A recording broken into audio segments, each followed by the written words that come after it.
زندگی گزارنے والے عام انسان تھے۔ میں ڈاکٹر علی کمیل قزلباش ہوں، شعبہ تعلیم سے تعلق ہے، لکھنے سے بھی تعلق ہے۔ آج کا پروگرام جیسے آپ کے علم میں ہے یہ امام خمینی کی برسی کی مناسبت سے ہے۔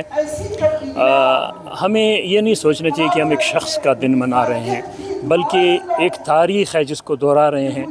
امام خمینی وہ شخصیت ہے کہ جس نے ایران میں انقلاب برپا کیا، لیکن وہ انقلاب صرف ایران تک نہیں رہا، وہ اسلامی انقلاب اس نے دکھا دیا دنیا کی باطل قوتوں کو کہ اگر اسلام کے صحیح تعلیمات پہ عمل کیا جائے تو بڑے سے بڑے طاغوت کا مقابلہ کیا جا سکتا ہے۔ انہوں نے وہ کر دکھایا، اور دلچسپ بات یہ ہے کہ اس انقلاب کے اثرات ایران کی سرحدوں سے باہر دنیا کے دیگر ممالک میں بھی پہنچے، اور ممالک میں بھی لوگوں میں یہ جرأت، یہ ہمت آئی کہ ظالم کے آگے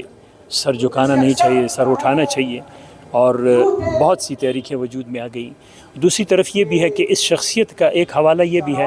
کہ یہ صرف یہ نہیں تھا کہ یہ انقلاب انہوں نے برپا کیا، یا ایک عالم دین تھے، فقیہ تھے، یہ ایک فلسفی، دانشور، اور بڑی بات یہ کہ یہ ولی اللہ تھے، اور ایسے اولیاء اللہ ہی آتے ہیں وہ اس طرح کے انقلابی اقدامات کر جاتے ہیں۔ تو آج کی یہ تقریب اس بات کی وہ نشاندہی کر رہی ہے کہ یہ امام خمینی کسی ایک فرقے کا، کسی ایک ملک کا نہیں، وہ تمام مسلمانوں کا ہے، پوری انسانیت کا ہے، اور جہاں بھی انسانیت کے لیے، حق کے لیے آواز اٹھائی جاتی ہے، جو شخص آواز اٹھاتا ہے اس کی قدردانی دنیا بھر کرتی ہے۔ بہت شکریہ۔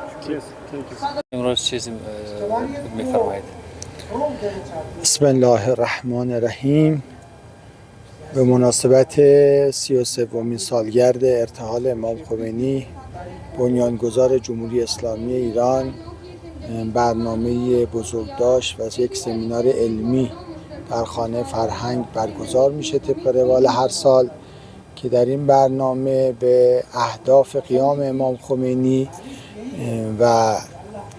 اثرات این قیام توجه میشه و شخصیت‌های علمی فرهنگی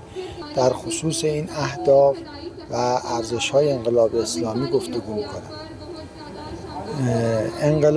انقلاب اسلامی ایران که به رهبری حضرت امام خمینی پیروز شد، اهدافی رو دنبال میکرد که از جمله اون اهداف احیای تفکر دینی و برگزاری یک نظام اسلامی بر پایه اندیشه‌های دینی بود که به دنیا نشون بده که دین نه تنها مانع از پیشرفت و تمدن و مانع از تکامل انسان‌ها در اهداف سعادت دنیا آخرتشون نیست، بلکه دین در راستای تحقق این اهداف برنامه‌ریزی داره و اهدافی رو داره،